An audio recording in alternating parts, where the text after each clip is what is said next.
a compulsory universal self-isolation. Time to catch up on some Laserdiscs!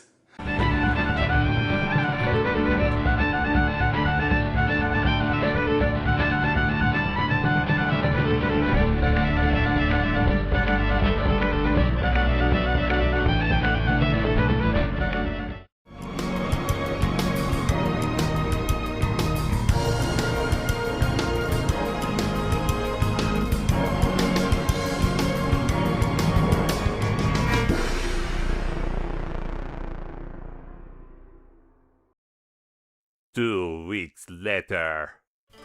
And what a fun 2 weeks it's been. I've taken a good chunk out of my never watch pile. So because we can't go out, it means I can't take you over to Laserdisc Wonderland to have a look at that EXO that I talked about in the last hardware episode. But here's something. Setting up audio on Laserdisc players can get a bit tricky. I was a bit confused by it when I was upgrading to 5.1 myself. While there's lots of videos out there discussing audio in deeper depth like Culture Dog, over on Lasers Australia I still get asked often how to set up a Lasers player with an amp, or what they have to look for in an amp to get AC3 to work with the Lasers player. So here's my basic setup, and maybe you can learn from my mistakes. Now, when you look at the back of most Laserdisc players, you're confronted with just a whole heap of plugs looking back at you. And you're thinking, why are there so many? To be honest, half of them you probably won't need. However, it's good they have them, as Laserdisc has a lot of redundancies built in, so new players could still play old discs. Let's take a closer look and start off with the easy ones.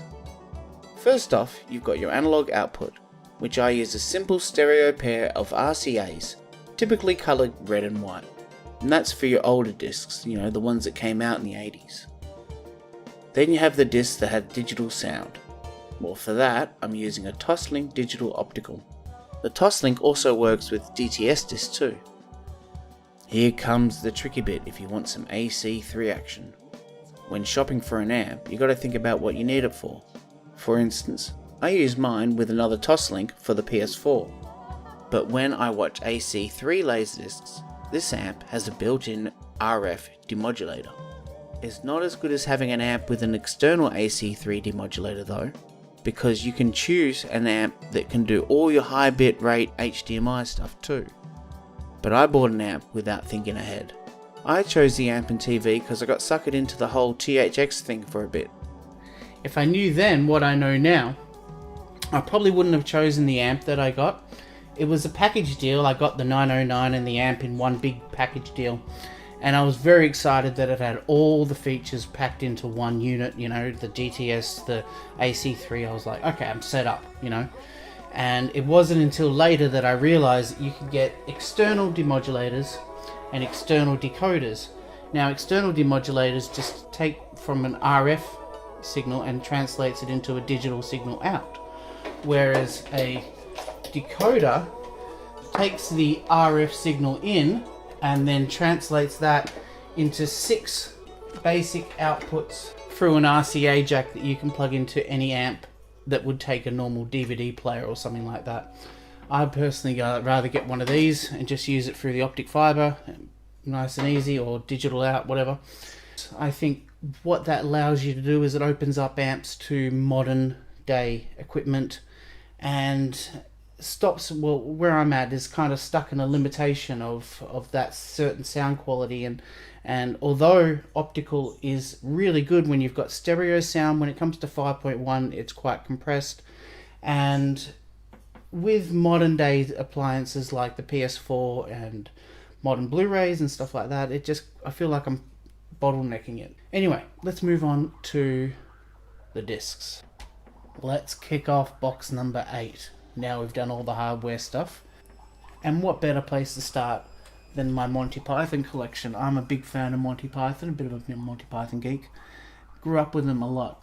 My friend, who I went to high school with when I started high school, introduced me to Now for something completely different, and I was hooked. So how they did the Laserdiscs was they didn't actually they didn't take episodes and whack them straight onto Laserdiscs. They would do compilations. And this is episode or volume 6, and by then you pretty much had, you know, most of the episodes on Laserdisc by volume 6. I'm still missing a few of the episodes, or a few of the volumes. We've got, so that was 6. All of these are just, you know, full frame and analog sound, because they all came out roughly, you know, early, mid-80s, you know, I'd say. There's some great sketches on this, especially if you're a big Monty Python fan and you're sick of the same old sketches. Like, on the back here, I'm just looking at the Peck and Paul salad days. I would never have got that joke before I got into Laserdisc. Okay, so yeah, the second one, in sequence, not quality, as it says on the back here, with the Spanish Inquisition, the Wuthering Heights sketch, that was a funny one, yeah. And yeah, so they're pretty cool, these. There's the first one. I really want to get the rest of them, but you know, I don't mind. You know, I'm happy with what I've got when it comes to Monty Python sketches. Yeah, the Architect sketch, the Ministry of Silly Walks, that was a classic, wasn't it? And then we get to, well, this is a compilation disc that came out. I think it was a TV show. Look, 1989 it says on the back. It's hosted by Steve Martin, just for the start and the end. The rest of it is just full-on clips, clip, clip, clip, clip. And yeah, it's okay, you know. A lot of the stuff that's on here are on these discs, but you get to see other stuff as well. So yeah, it's good. Next up is, and now for something completely different. This is the movie where they redid all their sketches in, well, on a high quality film. It was directed by a non-member of Monty Python, so it doesn't quite have that Monty Python feel, but it's a great introduction to Monty Python because it's like a greatest hits. It's still all the wackiness and straight out looniness is all coming through in this film. It's widescreen, which is awesome. It's got a digital soundtrack. Happy to have that one. This isn't a very good pressing. I'd rather have this, watch this on Blu-ray. This is The Meaning of Life, but what a great film. This is, I think, the first introduction I had to, but I didn't know it was Monty Python. This was a late night movie that I snuck out into the lounge room to watch on TV when I was very young, and watching that school scene where he brings his wife in, and it did my head in when I was a kid. Sadly, that's only pan and scan. I would really like to get that in widescreen, if not, happily Blu-ray. This is an awesome one. Life of Brian. This is the Criterion version of Life of Brian, with special features. Not only just a gorgeous widescreen transfer, but 2 commentary tracks, radio advertisements, deleted scenes with commentaries, documentary, the Pythons on location, the making of Life of Brian. Yeah, this is fantastic. I mean, if you're a Life of Brian fan, which I am, it's not my favourite. Everyone says this is their favourite, and I understand it is. I understand why it would be. It's a very funny movie. So yeah, good pressing. Digital sound, widescreen, happy with that. Another Criterion, which is the Holy Grail, also widescreen digital sound, which is awesome. And yeah, this was their first movie they made, and it shows, but nonetheless, yeah, I love it. The intro from they fired the guy doing the titles, and they replaced them, and from that moment all the way through, just love this film. Love this movie. So next up we have Moontrap, which I've talked about in the pickup episode last episode. So yeah, if you want to know who's in that, go watch that episode, because that's a good movie. Next up is Mortal Kombat. This is the DTS version too, which is awesome because this has a great DTS soundtrack. This was actually the first DTS disc I got too. The moment I put it on and you hear that digital DTS logo, you know, the one that was specially made for this. Wow, that was exciting. I still remember that. It's not a terrible film. I watched this heaps when I was in my early 20s. It was one of those VHSs that we just let repeat, you know. I've got Annihilation. Hang on a second. Alright, here's Annihilation. I had to actually go pull it over from near the player because I just watched it last night. James Rolfe from Angry Video Game Nerd has just done a video recently talking about how bad it was, and I just had to see it for myself, the CGI especially. He was totally right. There's only one thing good I can say about this, and that's that song at the end of the soundtrack, Engel by Rammstein. So that's pretty cool. Moving on, we have Most Wanted. This is a John Voight film. Well, Keaton Knightley. Oh yeah, he's okay. So, yeah, it's very much like Fugitive, stuff like that, and directed by David Glenn Hogan. I'm not sure who that is. I'll go look that up another date. And yeah, it's a very, it's very B-grade kind of action. Okay, moving on, we have Mother. This is a fun movie. This is Albert Brooks, the dad fish from Finding Nemo, and Debbie Reynolds from Singing in the Rain. And yeah, so basically it's a living with your mother kind of movie, you know, like having to deal with your mother getting really involved in your relationship life and stuff like that, which is the last thing any man wants. And digital sound, I believe it's widescreen. Yes, it is, so that's awesome too. Yeah, good movie. Alright. Widescreen as well, digital sound, Dolby Digital, AC3. Nice. And yeah, funny movie. Funny movie, the kids like this one. And I really like Nathan Lane's. Fun movie. Alright, next up is Mr. Baseball. This is pretty good too. I don't hate it. There's a ton of funny jokes in this when it talks about Japanese culture. I feel it's quite respectful to Japanese because it actually teaches a lot of white people a lot of ways of Japanese culture that most people would not know. Especially back then in the early 90s. Digital sound, pan and scan sadly. Next up, we have a Cannon film. One of the most classic Cannon films of all time, Missing in Action.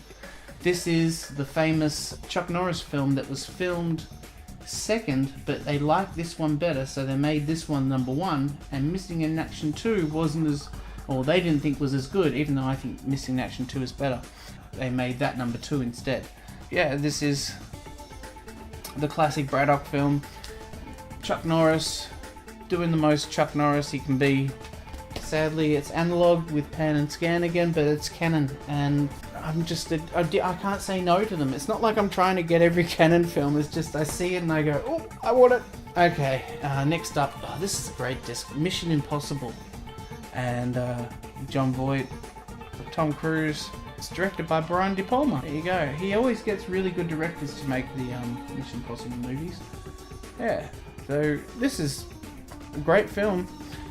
THX pressing, widescreen, cool disc to have. Very common though. Doesn't make it any less awesome. It's on the other end of the scale of common. This is number 2. Hasn't got the OBI, as I probably mentioned in a previous episode. But the sound is fantastic on this, and the movie's alright. It's okay.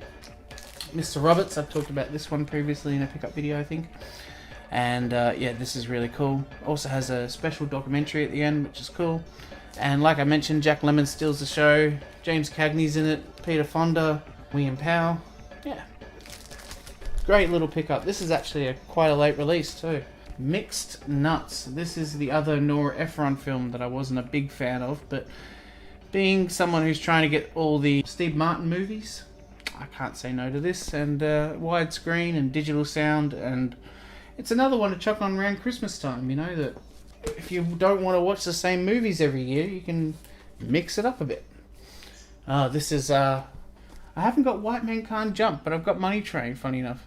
I still remember seeing the ad on the billboard on the way to high school. Widescreen, and not a great film, but it's okay. It's a good action film, and I think my partner would like it if we chucked it on.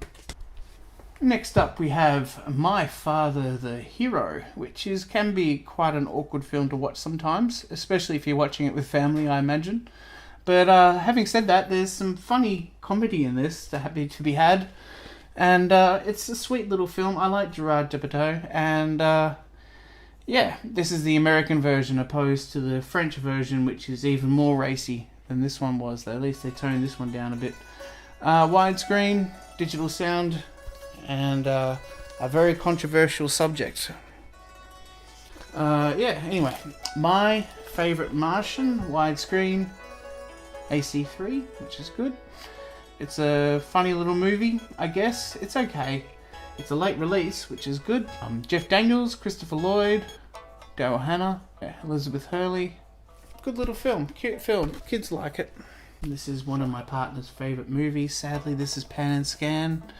but digital sound and beautiful film. Jamie Lee Curtis is lovely in this. Dan Aykroyd's actually pretty good, playing a dramatic role, you know. And Macaulay Culkin and Anna Chomsky. I've seen her in a few other movies too. She's always brilliant, you know. So, yeah, good film. Okay, next up, there's another pretty dark film. This is My Life, about a guy making a videotape for his son because he knows that he's going to die before his son is born, and it's a very sensitive subject.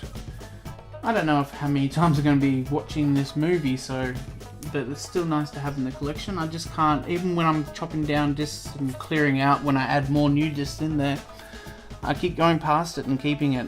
I don't know if it's got something to do with it being a Jerry Zucker film, or if it's just the way it gets through to you, or Michael Keaton's performance in this. This one the family loves as well, especially my partner. The Nutty Professor. Wouldn't be good if the Clumps came out on Laserdisc. That would have been a good one. So this is widescreen, just digital sound, and yeah, decent pressing. Even though, yeah, it's just a typical Universal pressing, nothing special about it. Although it's widescreen, which is good. And funny movie. Okay, next up we've got Police Squad. Now, I know we're actually should be at N, because we're at the Naked Guns, but I've got this just stored together with the Naked Guns just because, well, chucking this on is like chucking on another Naked Gun movie, really. It has all the in-jokes, all the background jokes, and, you know, you have to be paying attention to enjoy it, and yeah, I love that. And you can watch it again and again, and there's so many jokes that keep popping out on you. You're like, I missed that one last time, you know. And the same goes for Naked Gun, although I have done this movie so many times, there's nothing possible to be found in this movie that I haven't already. Same with Airplane as well. I've loved those two, especially when I was younger. Just love comedy movies, watching them again and again. Yeah, Naked Gun 2. This one's sadly pan and scan, but nonetheless, it's not a movie that needs to be widescreen. It's not a big action Ben-Hur blockbuster or Great Escape. It's, you know, Naked Gun. Alright, I got the third one out of the bedroom, and here we go. Naked Gun 33 1/3. This is sort of the weakest of the three, but it's still quite fun. It has its moments, you know. This is widescreen. It has digital sound, so yay for that, you know. Most important filmmaking event since Naked Gun 2.5. I love the Zucker Brother films, and yeah, I'll keep on getting them. Same with the National Lampoon ones. This is Class Reunion. I don't think I've actually seen this one.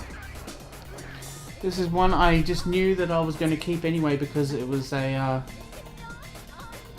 National Lampoon's disc. But wow, look how old that's a Vestron pressing. Yeah, so this was early 80s when this was made, and you can really feel 1983. Yeah, so very old, very cool. Next up is Loaded Weapon 1. I ideally would like to get the Japanese version of this too, because it has the extended version of this with the extra scenes in it. I've seen this one many times. When I was in my early teens, this was another one of the comedies that I would often chuck on just for a laugh in the background. A movie I knew inside out, seeing that this is terrible. This was absolutely garbage. But it's National Lampoon, so I'm keeping it. 1996 this came out, and yeah. No, I don't recommend this one at all. Okay, next up we have, this gets played every Christmas. It's National Lampoon's Christmas Vacation, and Randy Quaid and Chevy Chase are really quite good. Beverly D'Angelo is quite good, as she is in this too. I don't have European Vacation. I'll eventually get my hands on that, and I used to watch it a lot on VHS as a kid. I always liked the Christmas with the vacation films, except for this one. I'm not a big fan of Vegas, but I have it because it's, you know, I want to keep the whole set. This is widescreen and AC3. Pity, you know, this was the one that was the best pressed and stuff like that.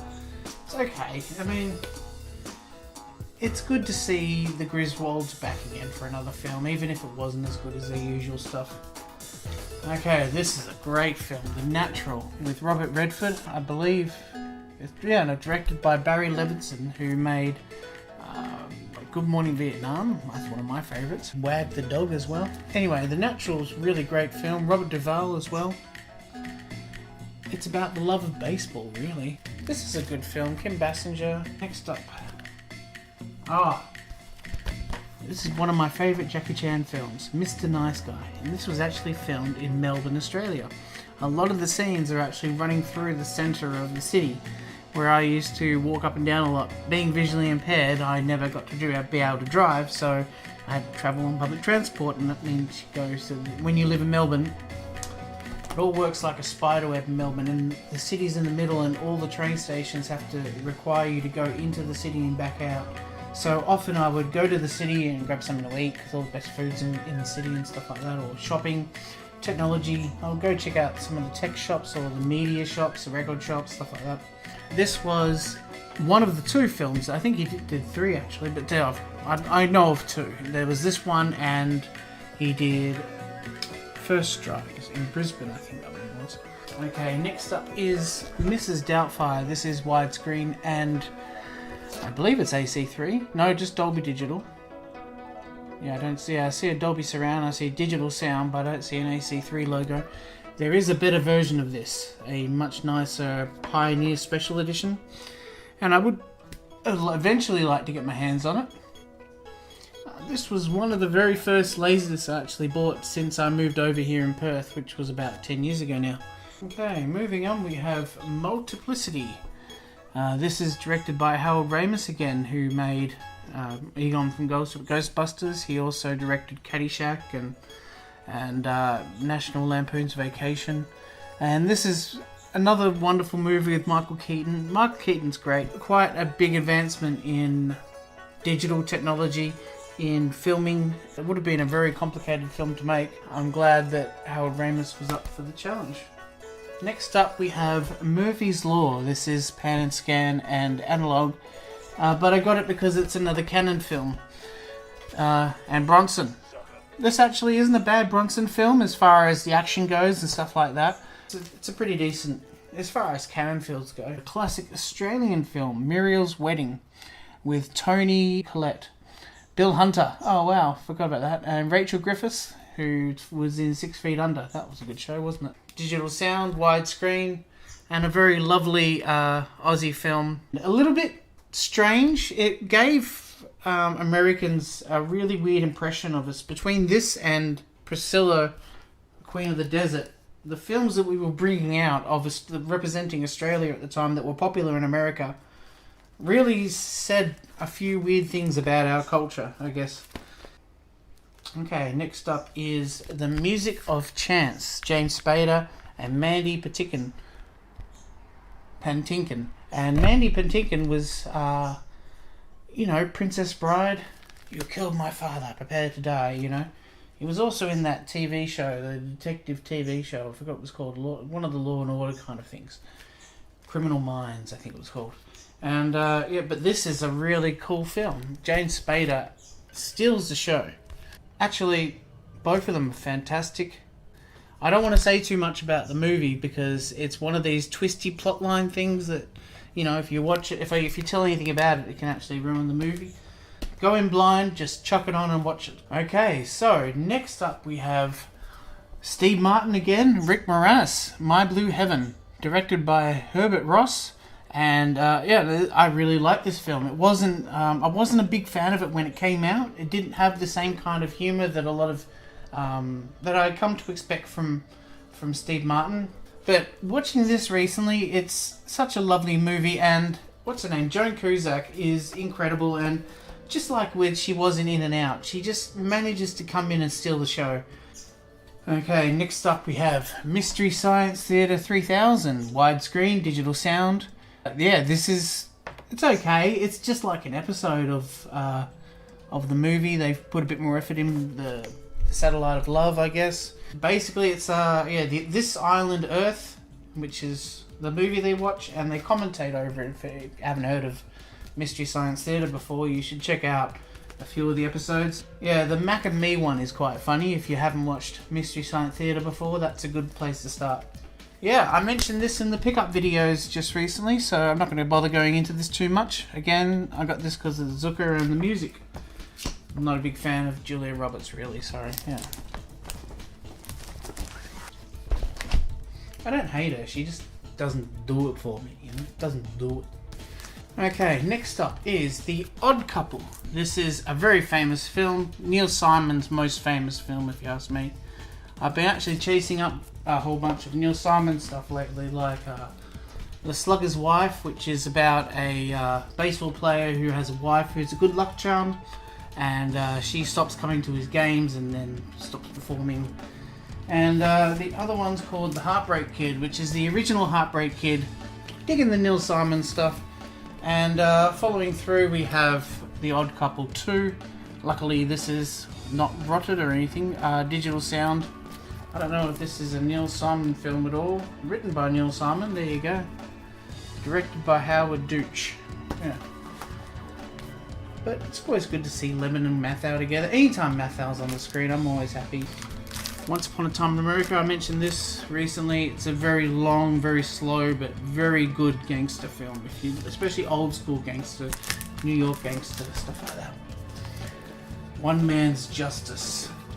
To be honest, I barely remember this, but if it says Brian Bosworth on the cover, grab it. It must be an A-grade, crappy B-grade film.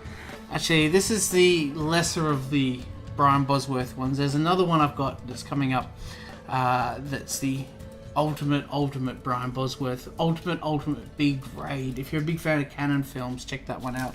But I'll get to that soon. I'll mention that soon. But this one's okay. It's another, yeah. Brian Bosworth is another good B grade actor, sort of like Jeff Speakman and stuff like that. Not really great acting, but just lots of personality. Comes across on the screen pretty well, considering he's a football player, you know. 1, 2, 3. I mentioned this again in my pickups video, last video. This is Billy Wilder. Yeah, cool disc. Multi-audio. Alright, it has a separated soundtrack, you know. Orca the Killer Whale. This was sort of a cheap cash-in on Jaws, and it shows. It's sort of the way it went downhill, sort of the same way Piranha wasn't as good either. Okay, next up we have The Negotiator. This was great when it came out. I remember this movie so well at the cinema, having a huge impact on me. This and A Time to Kill. Samuel L. Jackson just came out with a big. There you go. This, Time to Kill, and Pulp Fiction, of course. Yeah. Oh, Jackie Brown. Yeah. So this has a documentary behind the scenes. Yeah. It's a kind of late release, 1998, late 98. I don't think it has, it's widescreen, but I don't think it has AC3. I think it's just oh no, AC3, yes, my thumb was over the logo. This I got because I'm a bit of a John Belushi fan. I'm a big fan of Blues Brothers.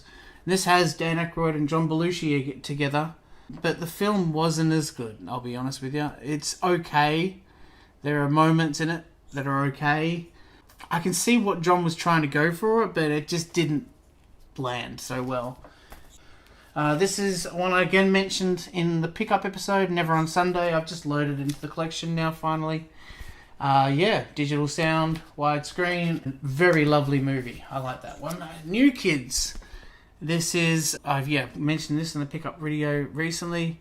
And this is a very cheesy little 80s film where it all comes down at a big fairground at the end. Oh, this is a beauty. Michael Keaton again. This is a Ron Howard film. I think one of his first, up after, I think, what was it? Grand Theft Auto was before this, maybe, and that was it. This has Henry Winkler and Shelley Long as well, and this is a great film. If you haven't seen this, do yourself a favour. Basically, they are workers in a morgue, and they open the morgue up for clients of the nighttime persuasion and invite hookers in to provide a service. Yeah, Nil by Mouth. This is another one I mentioned in another recent video about domestic violence, directed by Gary Oldman. And it's alright, wrapping up the last of the discs. We have, this is a really fun one. We have No Escape, Ray Liotta. This is futuristic, but sort of living off the land kind of thing. Great fun film, lots of explosions. What more can you want? Funny story that came with this. The first time I watched this film was on my 909, and right as it happened, my 909 started getting a stuck rail, and it was repeating the video like it was a scratched record. It was replaying a scene or replaying a line of dialogue over and over again, replaying a line of dialogue over and over again. And yeah, I found out when I hold down the fast forward button, it makes this tiny little click in the player that would like jump over it or click out of whatever that was stuck on it. Yeah, I found out you got to grease your rails, okay? So make sure the rails that the laser travels on, especially the top ones, are nicely greased because they do dry up over years. Okay, next up we have 9 Months, directed by Chris Columbus. This is a Hugh Grant film, one of his first breakout films he had with Julianne Moore. Mostly I like this film because Robin Williams plays the Russian obstetrician and he's hilarious. Another highlight of this is Joan Cusack. For some reason Joan Cusack just is amazing in every film she's in, even when the movie's crap. It's a great film, North by Northwest. And what a good pressing too. I'm quite surprised how such an old school pressing got a really good mastering. Anyway, yeah, this is the Hitchcock classic, of course, but Cary Grant, and yeah, great center opening. And yeah, I haven't seen it for a while though, but yeah, I need to go back and watch this again. It's been a long time. Okay, Last Disc. What have we got? Oh, Nothing to Lose. It's not a great film. There's some funny moments in it. Martin Lawrence was still funny, unlike he is now. And oh, look, he's not too bad in that new Bad and Wisp film, I guess. It's good to see him back again. And yeah, Tim Robbins, Shawshank Redemption. This is definitely no Shawshank Redemption performance, but it's still a fun little film. Steve Odenkirk. Oh god, that says so much, doesn't it? Okay, so that's it for this episode, and please, if you haven't yet, please subscribe. Help me grow my channel, and tell your friends if you've got any Laserdisc friends that you want to share some tips with, like that audio thing. Yeah, I hope you enjoyed the video, and we'll see you next time.